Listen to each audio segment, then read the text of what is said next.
tipear los últimos caracteres del libreto para el programa radial.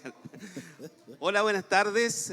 Un gusto enorme compartir este espacio en Caudal. Estamos en la carpa, en el lugar del Centro de Extensión de Vinculación con el Medio de la Universidad, y en la Feria del Libro Caudal nos ha invitado y es un enorme privilegio poder compartir este espacio. Así es que, además, por todo lo que ustedes ven, lo hermoso que está, la diversidad además que tiene, ustedes mismos que están aquí trabajando todo el día, me imagino que ha sido una experiencia bonita y espero que siga siéndolo, porque tenemos programa además toda esta jornada que queda de mañana, ¿no? Así es que primero saludarles, decir además que estamos en un espacio que es tradicional de la radio de la Universidad Austral de Chile. Nosotros en el 90.1 en la FM se puede escuchar por la radio en este momento, porque está transmitiendo, está Alejandro Escobar, nuestro colega de la radio allí, dedicado, periodista, está trabajando en el streaming y en la transmisión radial. Está Diego Castro en el estudio, ¿no? ¿Cierto? Así es que un saludo para él. Y además, a través de la señal de cable en el 52 y en el 843, en Telefónica del Sur, que cubre, imagínense, todo el sur, digamos, casi, ¿no? Así es que hay que decirlo esto siempre, es parte de la presentación.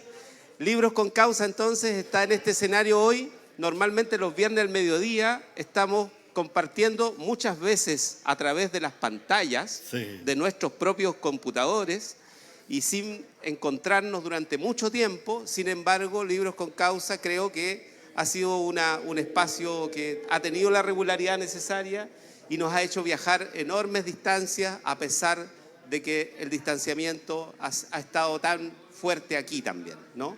Pero hemos viajado igual, hemos aprovechado el enorme, además, influjo, experiencia y, por supuesto, trabajo de nuestro buen amigo Yanko González, director de Ediciones Watch, que ya nos acompaña. Yanko. Muy buenas tardes, Víctor. La verdad es que es bastante especial este programa, porque yo creo que es primera vez que lo hacemos no solo en vivo e en directo, sino de manera presencial. Habitualmente nosotros no nos vemos, solo nos median las pantallas.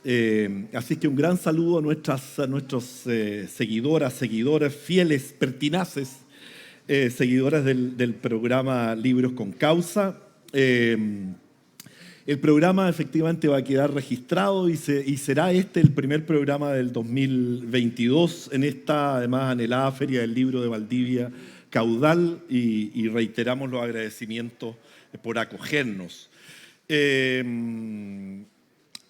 Tenemos, decía, un especialísimo programa, no solo porque está en vivo, no solo porque nos vemos presencialmente, sino porque también tenemos un especialísimo invitado, el primer programa del 2022.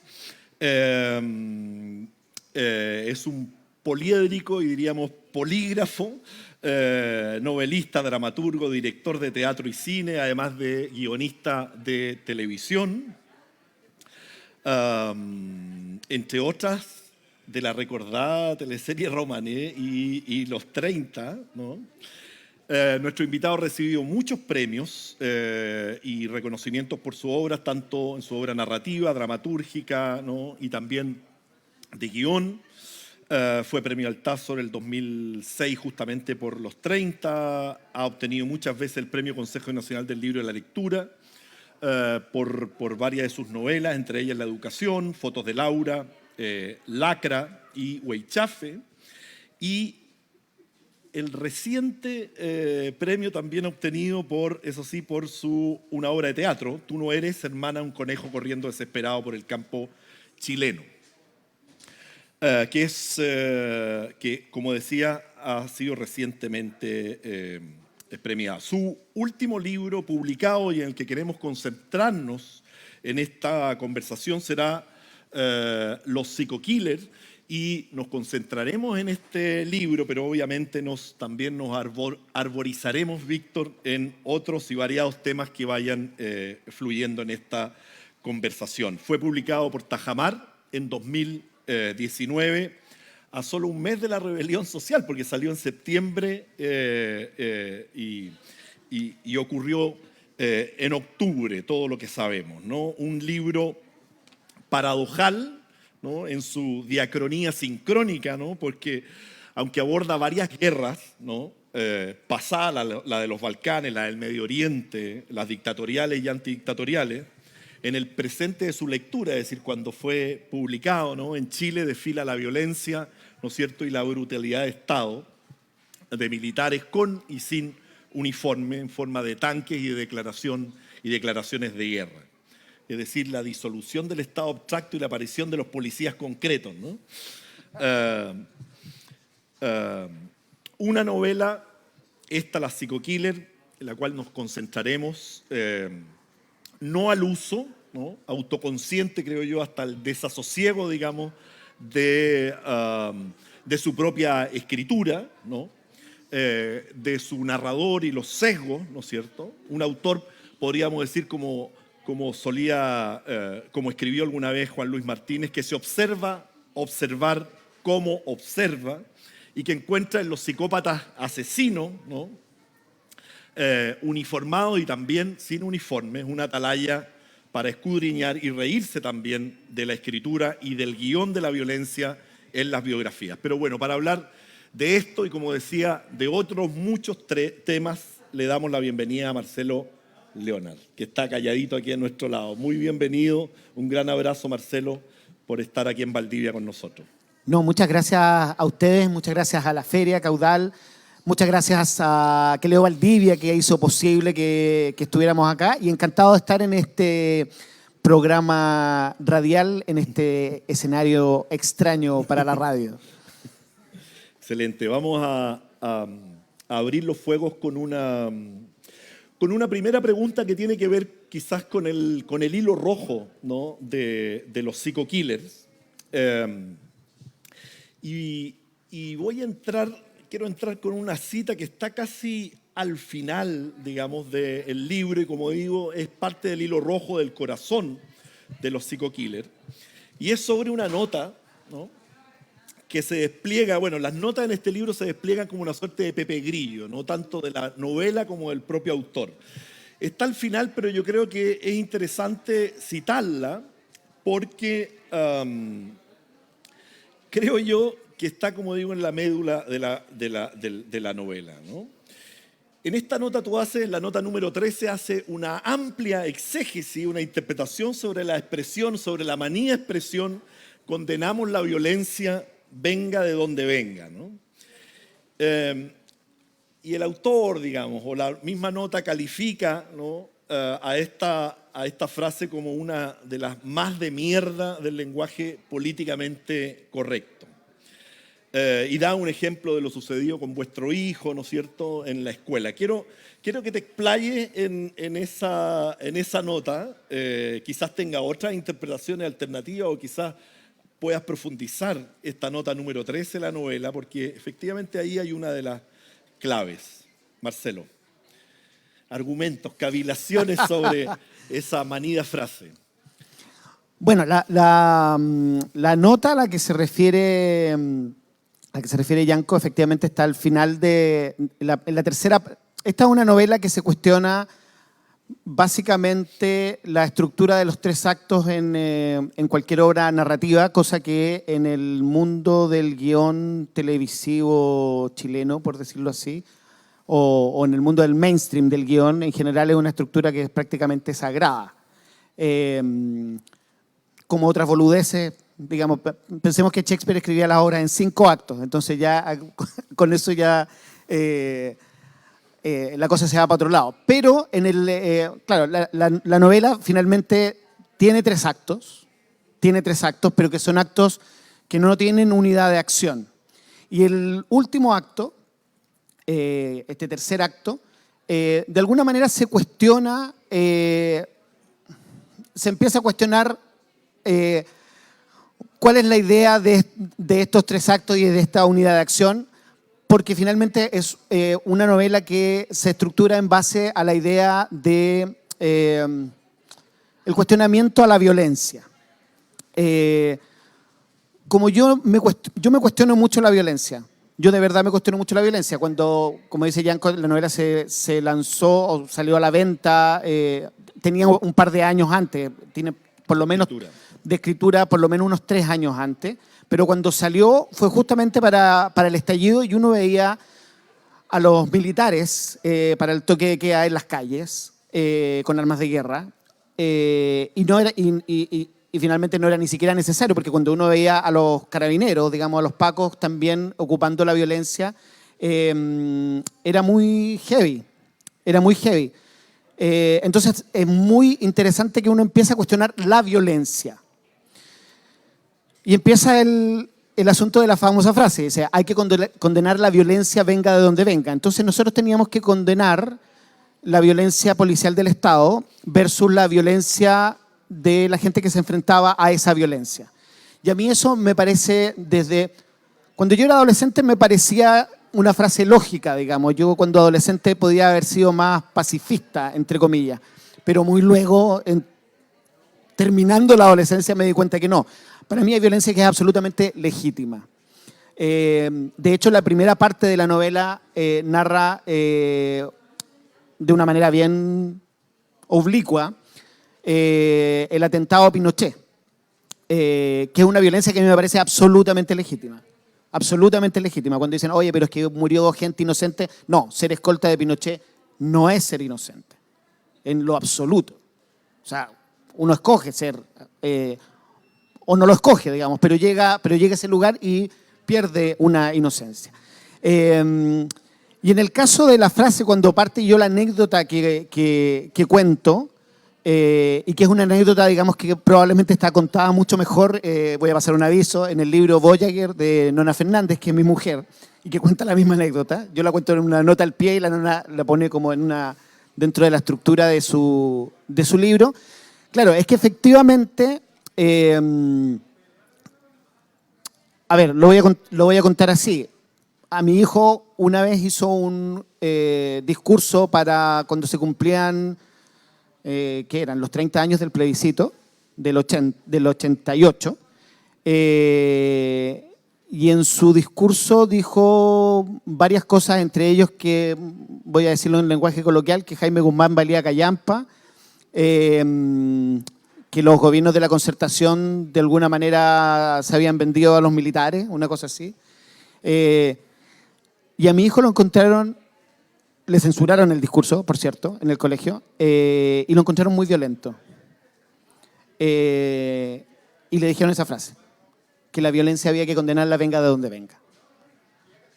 Y eso es muy brutal, porque yo creo que la violencia no hay que condenarla venga de donde venga, sino que dependiendo de dónde venga. Yo no puedo acusar el atentado a Pinochet es un clásico, digamos. O sea, eso es una reacción ante una violencia, es un acto de defensa.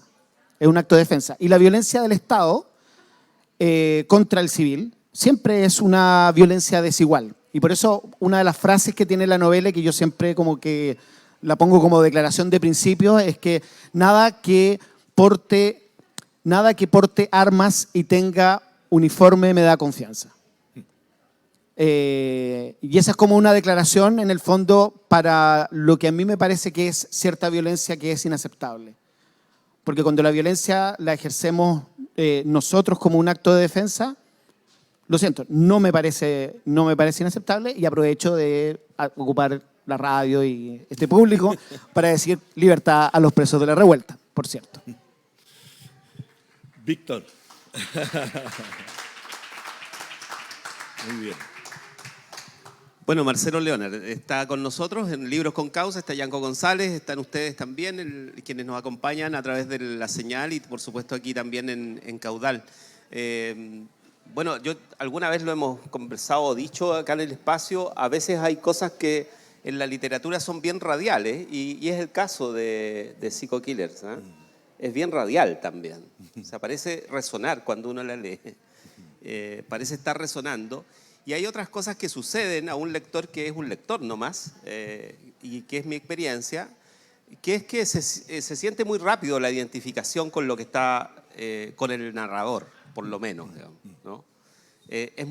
es como si uno estuviese narrando la misma historia.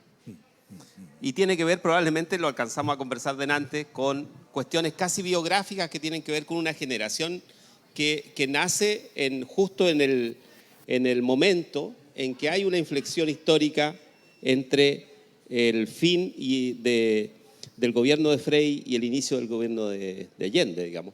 Y capaz que algo de eso no sea casual en cómo entendemos y leemos después la novela Psycho Killers hoy, digamos, ¿no? Después de tanto tiempo. Esa es nuestra biografía un poco acá, entre los que estamos aquí en el programa y muchos de ustedes seguramente. Yo le mencionaba a Yanko, me parece que habría que preguntar por una palabra que acecha en la novela, que no es permanente, pero aparece de cuando en cuando con su carga enorme, con sus contradicciones y con sus fantasmas, que es la palabra patria. Entonces me parece que también asociado a la experiencia de leer Psycho Killers, creo que es bueno preguntarle al autor qué escribe cuando escribe la palabra patria. Mira, qué interesante, porque, bueno, la verdad es que yo no soy muy patriotero. Y generalmente como que ocupo la palabra patria como una especie de repente casi como de lugar común. O sea, cuando uno ve, por ejemplo, en general, cuando se habla acerca de los militares, por ejemplo, la patria para los militares es el escudo que ocupan para matar. El escudo que ocupan para ser abusivos. O sea, la palabra patria para mi generación, y ahí podríamos recurrir al reciente libro de Yanko, está súper asociada, para mí por lo menos, es como que a mí me dicen patria y yo me imagino chacarillas. Incluso cuando uno la estudia en los libros de historia, digamos. O sea, como uno estudió historia, eso yo creo que hay un ejercicio que mucha gente lo puede hacer. Yo lo he hecho, por lo menos. A nosotros nos enseñaron historia en dictadura. Por lo tanto, el sesgo de todas las connotaciones de lo que tiene la patria, o sea, es como, no sé, la guerra del Pacífico. Cuando uno dice la guerra del Pacífico, oye, no, es que la patria... Yo escucho mucha gente, incluso de simpatías de izquierda, hablar de la patria o de la gesta heroica de la guerra del Pacífico y yo todavía no la veo. Yo todavía no la veo, no puedo verla porque, claro, porque uno empieza a verla ya con una formación más, no sé, el Capital, o sea, lo que ocurrió, por qué sucedió la guerra, quiénes fueron los que hicieron la guerra, quiénes se beneficiaron por la guerra. Y por eso que es muy sintomático lo que pasó y que yo creo que con bastante, voy a decirlo con bastante impunidad también, pero con ignorancia con lo que pasó con Baquedano, con la estatua de Baquedano en Santiago, en Plaza Dignidad. Porque efectivamente yo creo que la gente que vandalizaba esa estatua no tenía mucho idea del símbolo que conlleva esa estatua, en dos sentidos. Uno, como era un general Baquedano, que hizo todo por la patria, no sé, creo que dice el monumento, dice la patria Baquedano, una cosa así debe decir, seguro. Y Baquedano fue un general muy exitoso en la Guerra del Pacífico, pero muy inepto militarmente. O sea, era un tipo que avanzaba de una manera que dejaba muchas víctimas.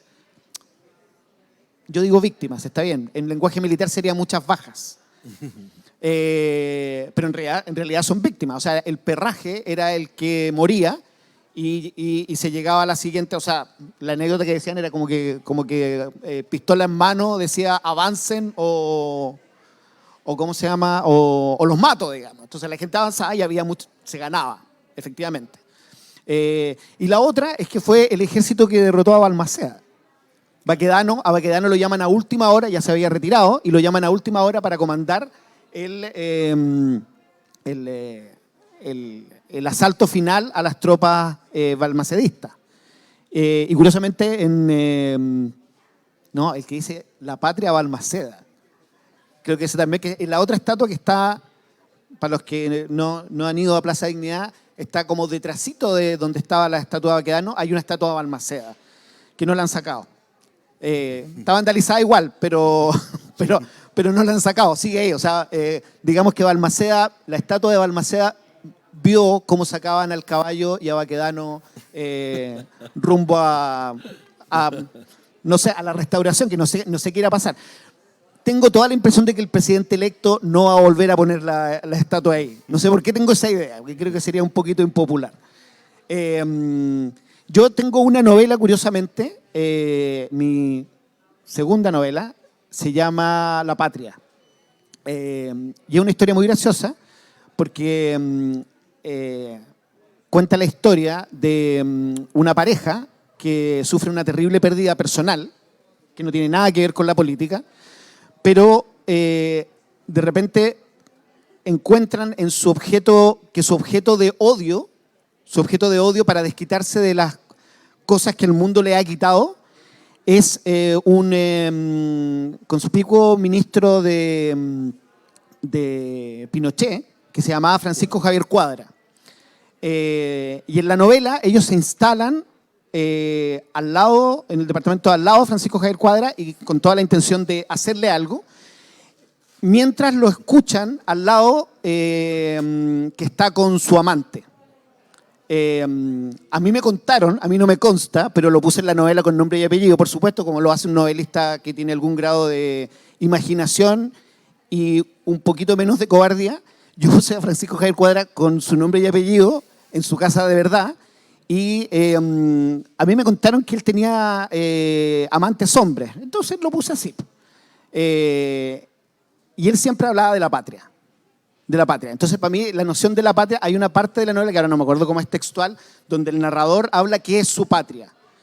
Y su patria, claro, son puras cosas personales y que no tienen que ver con el colectivo que se nos impuso durante la dictadura y que probablemente es lo que se hace en todos los países. Finalmente, como que los soldados yanquis matan por la patria, los soldados de los Balcanes mataban por sus patrias chicas, y así sucesivamente.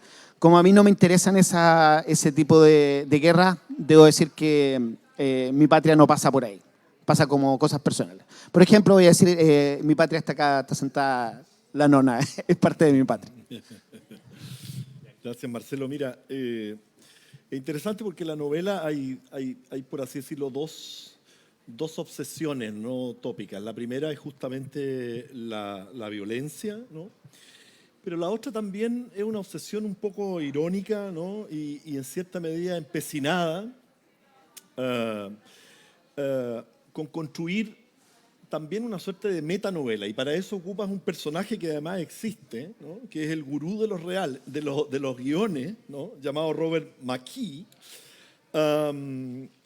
Y tú, a propósito de él, digamos, te carcajeas justamente de los formulismos de la escritura y sobre todo, ¿no es cierto?, cómo construir, por así decirlo, un texto y una textura, ¿no? Narrativa, ¿no? Y a través de esa otra obsesión, que en el fondo es una obsesión sobre la escritura misma, revelas algunos trucos, digamos, del escritor como un prestidigitador, ¿no? Y claro, en ese sentido la novela parece una diatriba más que hacia la propia construcción de novela hacia sus cultores. Y me hace mucho sentido eso, es decir, los que escriben, ¿no? Porque en una entrevista más o menos reciente, deslizaste una frase que creo que es interesante para entrar por ahí, digamos, ¿no? Dijiste en una entrevista que te interesaba hacer un teatro literario y una literatura profundamente teatral, ¿no?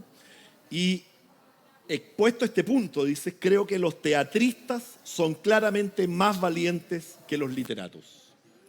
Sin ninguna duda. Sin ninguna duda. Podríamos exceptuar quizás a los poetas. Quizás podríamos exceptuar a los poetas.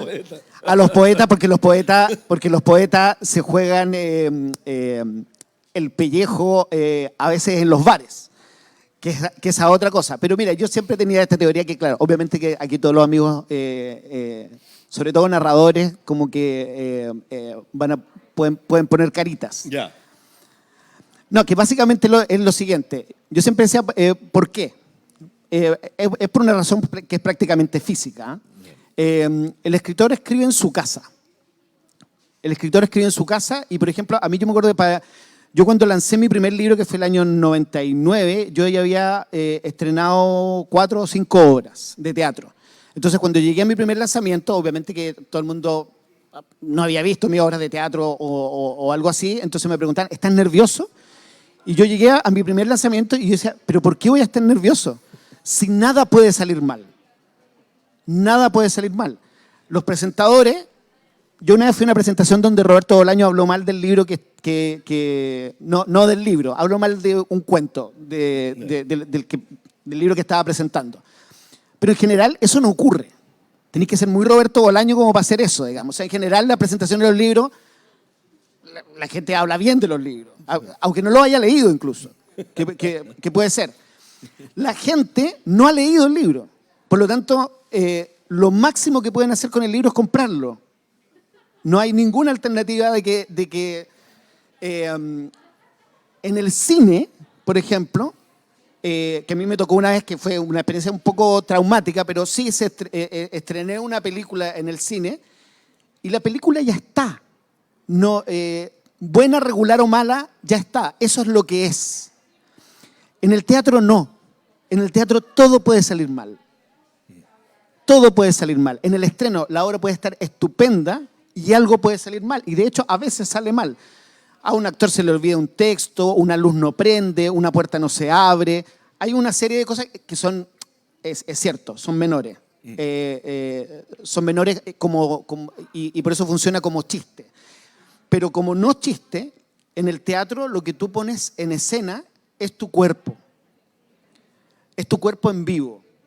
Son tus emociones. Cuando un actor se para adelante y quiere provocar risa y no se produce la risa, se produce una catástrofe. Cuando tú estás poniendo tu emoción y conectas con el público, se produce una fiesta, aunque estemos todos llorando. Ese acto en vivo del teatro, yo que digamos que puedo hacer la comparación, para mí es una cosa como impagable, impagable. Y cuando yo que no soy actor, que soy director, cuando yo veo a los actores, y voy a decir, cuando veo a mis actores en escena, yo pienso que son la gente más valiente del mundo. Son más valientes que un soldado lejos. Porque el soldado incluso lo hace por algo.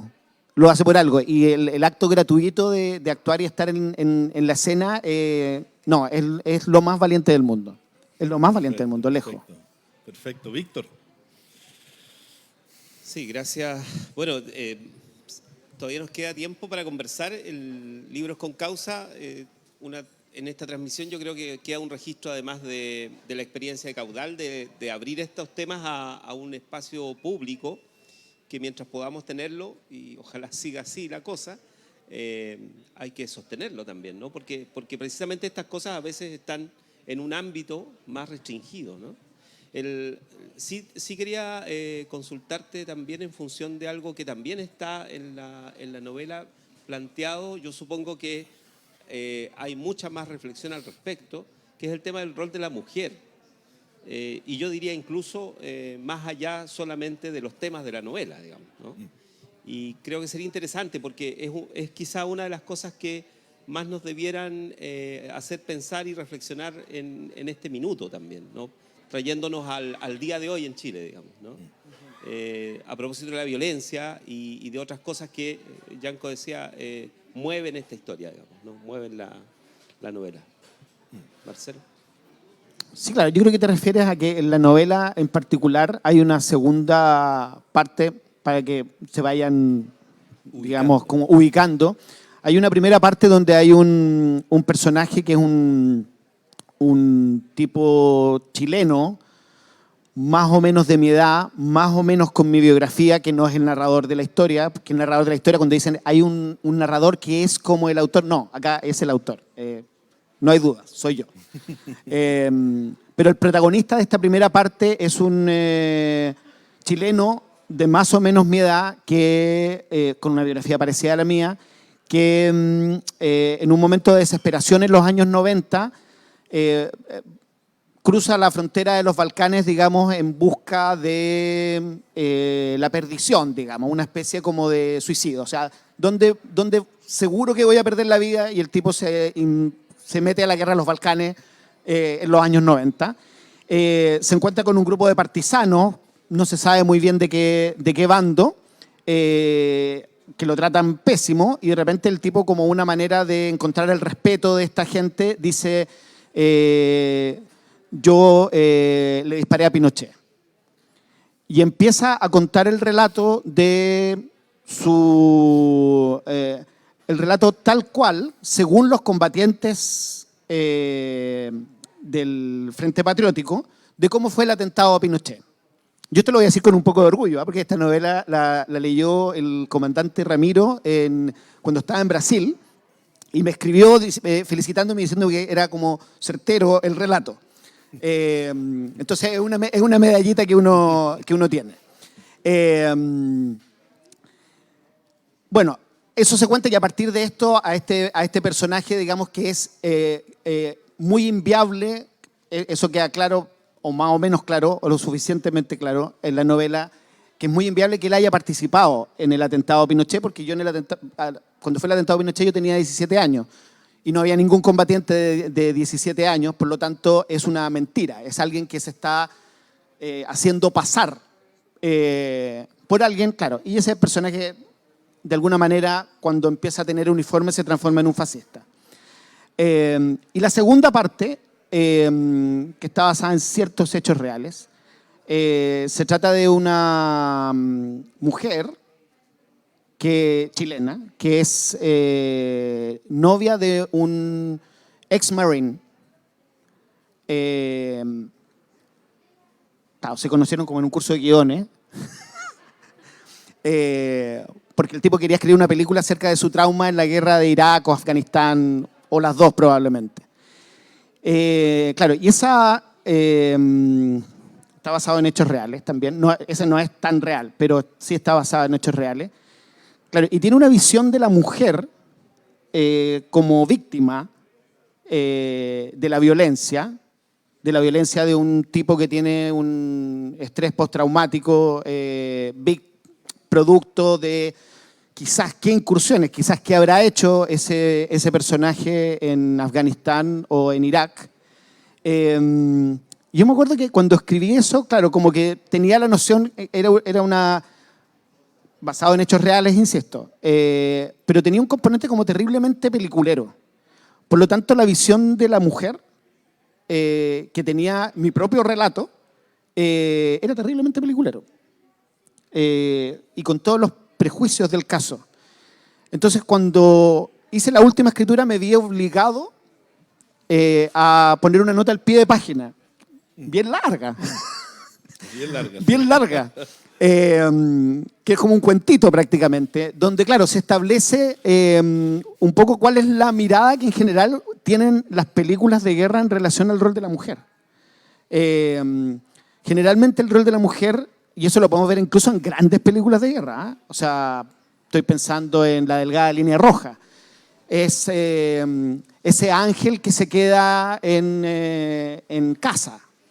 La persona a la cual se le dedican cartas, esa cosa como entre virginal y santificada, cuando en rigor la mujer es muy víctima de lo que sucede en las guerras. Las mujeres son las que son violadas cuando llegan los soldados. Y eso en general en las películas de guerra gringas, por ejemplo, no aparece. O aparece muy poco. Entonces, claro...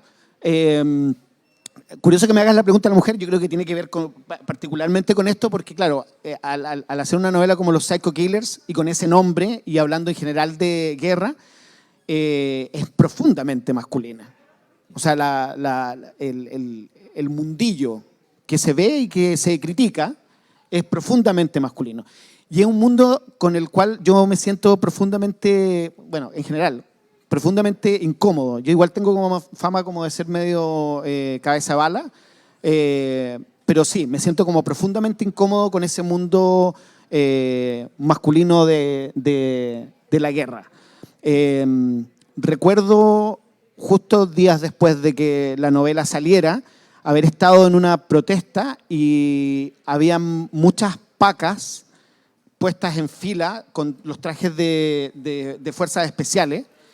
Y me fijé que todas las pacas que venían con palos, que venían con los escudos, o sea, venían igual que los hombres, pero en versión mujer. Y la versión mujer era con base, ojos maquillados y ruch. Y habían unas chiquillas jóvenes y yo les dije a las chiquillas, ¿se fijan que están con ruch? Porque es muy raro, porque cuando están de pacas de escritorio, uno puede decir, ya, es como normal, el paco se peina, digamos, es una cosa cultural. Y les empezaron, y las chicas empezaron a increpar a las pacas, así, ay, ¿para qué te pintáis? Y de la cuestión, y el patriarcado, etcétera. Y de repente salta alguien diciendo, el ruch y el maquillaje es parte del uniforme. Y parece que es cierto. Y parece que es cierto. El arito es parte del uniforme. Hey. Bien, Marcelo, estamos casi terminando el programa, pero sería muy interesante que nos dejaras algunas reflexiones sobre, diríamos, sobre tu generación y esa generación vinculada justamente con lo que espejea, ¿no?, el libro tan cercano al estallido, aunque su escritura anterior, pero, ¿no?, que está rondando, ¿no?, orbitando en torno al estallido y la violencia, ¿no? Y particularmente una reflexión justamente sobre tu propia generación, de la que forman parte, bueno, Nona, que está acá, Alejandra Costamaña, algunos autores ya desaparecidos como René Arcos Levi, digamos, y entre los cuales, por cierto, está Luis López Aliaga, no sé si está por ahí, pero lo pueden ver. No está. Sí, porque ¿Podemos pelar entonces? podemos pelarlo, sí. Acabo de terminar su libro, que es No soy yo, editado por Weders, y me pareció súper interesante una reflexión que hace, porque además Luis López Aliaga compartió talleres con Escármeta, es decir, es parte justamente de vuestras y de tus amistades, de tus prójimos, de tus próximos, ¿no? Y hay una reflexión súper interesante al final de este libro, que es una suerte también de memoria generacional, y que yo creo que es interesante ponerle atención en cuanto nos interpela, digamos. Lo comentábamos antes de empezar el programa, que los que estamos acá todos nacimos, bueno, en los 71 y 70, y a propósito de eso, Luis López Aliaga dice lo siguiente, dice, mi generación, a propósito del estallido, ¿no?, y de lo que ha sucedido en estos últimos tiempos. Dice, mi generación, en cambio, decidió ser cronista de guerra, profeta, fiscales de la moral política, la voz lúcida que siempre la tiene clara. No duda, no cuestiona, no se hace por ningún motivo una autocrítica, ¿no? Es una vanguardia iluminada que en el sueño postergado se vuelve calle, pueblo, antorcha, que cae en el centro de la pradera. Era el regreso del escritor como opinante, como moralizador. El santón o santona listos para pregonar una especie de verdad sobre todo lo que se le ponga por delante. Eso último citado además de alguien de la nueva narrativa, digamos, vinculado ahí como fue Diamela El Tit. Es interesante esta reflexión sobre su propia generación, es una autocrítica, digamos, de Luis López Aliaga. No sé cómo tú la interpretas o cómo también la sientes, ¿no? Es decir, yo particularmente me sentí interpelado, ¿no?, porque quizás también el estallido son parte de sueños inconclusos que nosotros vimos que se podían cumplir, ¿no?, en este trance, ¿no? ¿Cómo lo ves tú, Marcelo? Mira, yo no leí el libro todavía del Lucho. Es que está recién... Sí, claro. Y ¿cómo se llama? Y claro, y sabía sabía cuando lo estaba escribiendo, así como que de repente nos encontrábamos, como que alguien había leído como parte. No lo he leído. O sea, a ver, voy a hacer la contraparte de eso porque no entiendo muy bien a lo mejor el contexto, ni a qué se refiere, ni a quién se refiere. Yo voy a decir lo que me pasaba a mí, digamos. El Lucho, en comparación, ponte tú conmigo, por lo menos, conmigo, yo lo conocí, para mí él era un poco más grande. Somos 5 años de diferencia, ahora no es nada. Sí, él es más grande. En ese momento, ¿cachai? Claro, era mientras él estaba en la fecha, yo estaba en el colegio.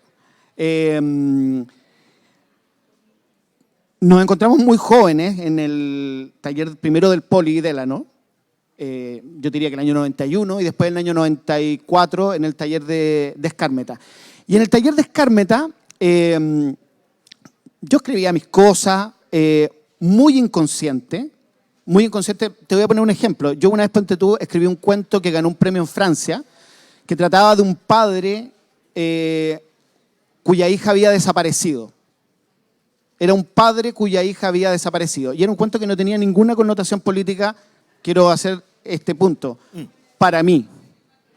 Cuando el cuento ganó en Francia, me llamó, era divertido porque me llamó un señor que se llama Ramón Chao, que es el papá de Manu Chao, que era el director de Radio Francia, y me hace como un discurso acerca de lo político que era mi cuento.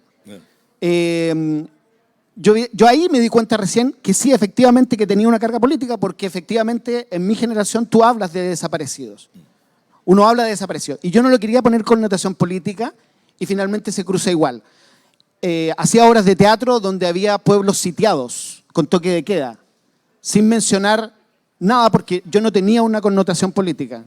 No quería poner, ni era mi intención. Sin embargo, salía. Eso era lo que me salía a mí. Eso es lo que quiero decir, que me salía a mí. Y cuando fue el año 2004, yo escribí una obra que era abiertamente, tenía un contenido político, era una mujer que tenía un encuentro con otra mujer que era una ex torturada por su marido que se había suicidado. O sea, una ex agente que se había suicidado, la viuda de un ex torturador con una torturada. De eso se trataba la obra de teatro. Y me acuerdo que yo le dije a Alfredo Castro, uno de mis maestros, le dije que iba a hacer la obra y le dije, pero vamos a promocionarla como un thriller, dije. Porque el tema político igual es súper como que ahuyenta a la gente. Y el Alfredo me dijo, con voz de Alfredo Castro, me dijo, no seas huevón. Ese es tu público, esos son tus temas, eso es lo que tiene que salir. Voy a hacer este disclosure ya que sale esto a la entrada.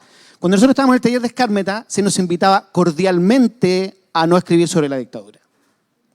Voy a decirlo claramente y lo voy a repetir. Se nos invitaba cordialmente a no escribir de la dictadura y a poner temas que estuvieran más en la palestra de esa actualidad. Sí. Se nos invitaba a ser políticamente correctos. Con todo el cariño, ¿ah? Para mí fue una gran experiencia y una gran generación. Y en ese tiempo, la única persona, también lo voy a decir, que escribió sobre la dictadura fue la Alejandra. Con su primera novela en voz baja que trataba sobre la dictadura. El resto no lo tocaba, pero ni como tema. Y estamos hablando del año 94. Estamos viendo toda una generación que había vivido la dictadura en diferentes etapas. Hasta Fuguet escribió de la dictadura. ¿Cachai? Y a nosotros se nos invitaba cordialmente a eso. Yo creo que los 90, en ese sentido, para mí fueron como años de aprendizaje. Estamos hablando de años todos los 90, donde yo estuve mucho tiempo en el teatro. Tuve mucho más tiempo en el teatro que en la literatura, donde te digo que ponía esos temas. Y mi primer libro, que fue un libro donde salían habían un par de cuentos con desaparecidos, curiosamente, que no eran políticos. Y luego a partir de los 2000 uno dice, bueno, yo tengo que escribir sobre lo que quiero escribir. Sobre lo que quiero escribir, más allá de lo que me digan sobre lo que tengo que escribir. Y en referencia a lo que pasó en el estallido, yo pienso que es como... Me pasa esto, ¿ah? No creo mucho en las generaciones, creo en la cercanía, digamos, con la gente, con los escritores de esa época con los que tuve amistad y que todavía tengo amistad y que uno se ve y se trata con absoluto cariño. Pero voy a poner esta frase acá, esta pequeña anécdota. Ayer o anteayer, un escritor, voy a decir el nombre, Rafa Gumucio, le recomendaba, cáchense esta, le recomendaba él a nuestro presidente electo, Gabriel Boric, sobre el cual él habló pestes durante 3 años hasta que se sacó la foto de escritores por Boric. Me estáis hueveando, perdón por la radio. Dice, recomiendo al presidente Boric que ponga en el gabinete a Carolina Toá, parte de mi generación, para que sea el nexo entre la generación antigua y la generación nueva. Voy a reiterar, me estáis hueveando. Yo siento, en ese sentido generacional, a nivel político, que la generación mía, digamos, estoy hablando de cuestiones de edad, independientemente de la obra literaria, eso va más allá de la obra literaria, es una generación que es como la generación de Carolina Toá. O sea, chao,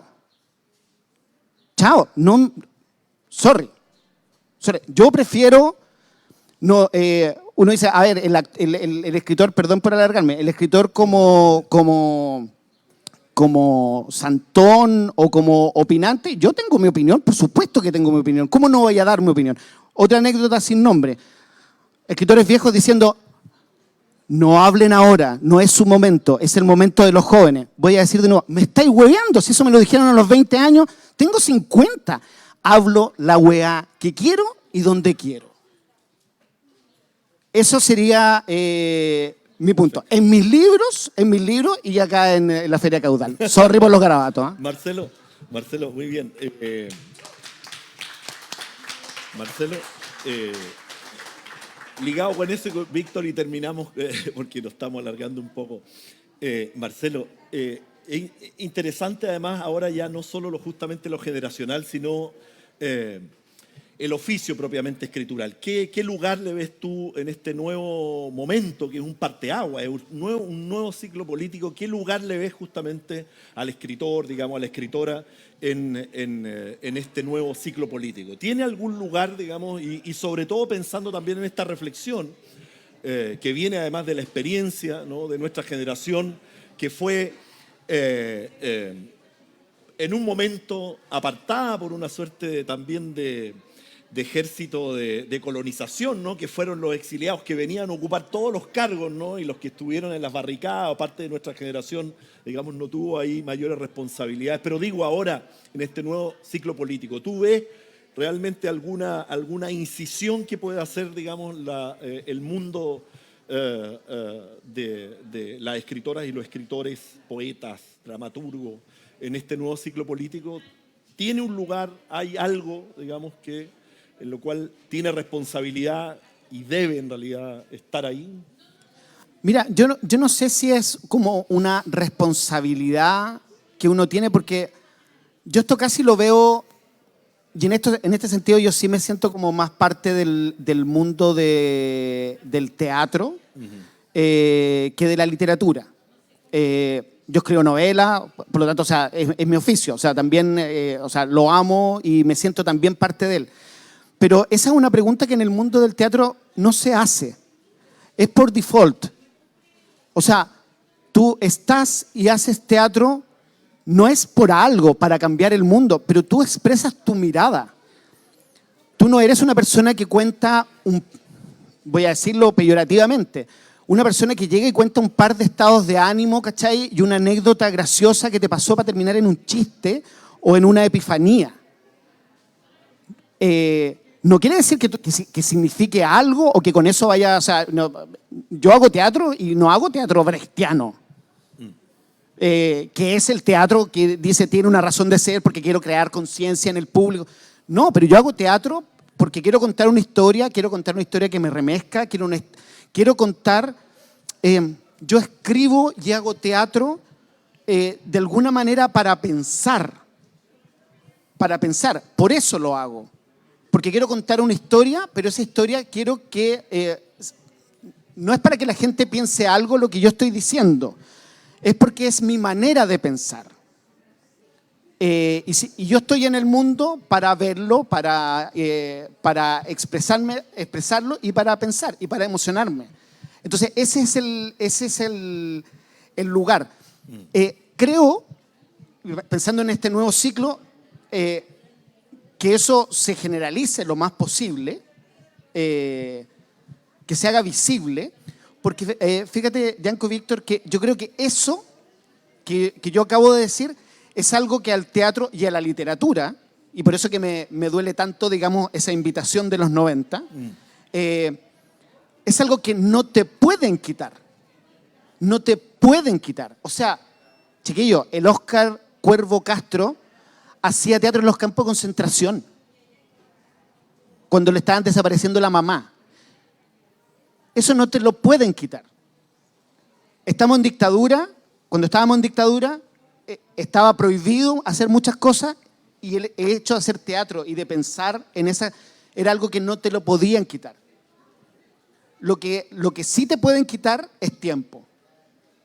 Es tu tiempo vital y amoroso como para hacer eso. Entonces, el lugar de ahora, que se abre ahora es, no sé, abramos las anchas alamedas donde la gente pueda ver más obras de teatro, pueda haber más lecturas, pueda haber más novelas, donde podamos estar pensándonos y viéndonos. Perfecto, Marcelo. Víctor, estamos terminando el programa. Como es tan particular este programa, ¿te parece, ya que tenemos público en vivo, pedirle a nuestra cuarta pared que le brindemos un aplauso a Marcelo por esta conversación? Además, por la generosidad de compartir con nosotros parte de su obra y de sus reflexiones. Víctor, ¿nos veremos? Sí, yo supongo, ¿no? O sea, nos veremos aquí en la misma carpa, en el espacio abierto del centro de extensión, o bien en las radios a través de las señales y todo aquello. Con Marcelo debiéramos volvernos a encontrar, ojalá siempre. Así es que agradecerle nomás que este viaje tan rápido, ¿no? Además, a propósito del trabajo de Caudal, que ha tenido el acierto y la disposición, además de hacer esta invitación.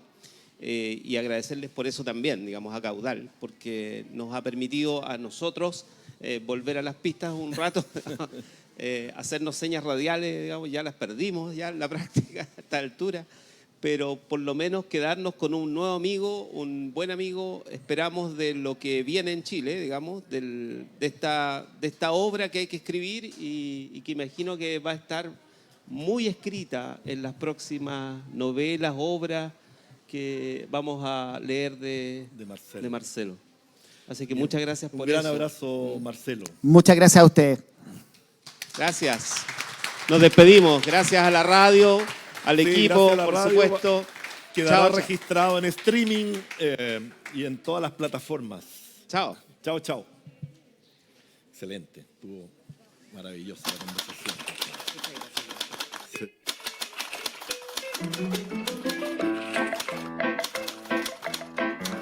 Radio Universidad Austral de Chile y Ediciones de la Universidad Austral de Chile presentó Libros con Causa. Hablaron sus autoras, sus autores y sus cómplices. Escúchanos todos los viernes a las 11 horas en el dial 90.1 FM y también vía Facebook Live y YouTube. J'ai jeté au bouillon des mots griffonnés au brouillon.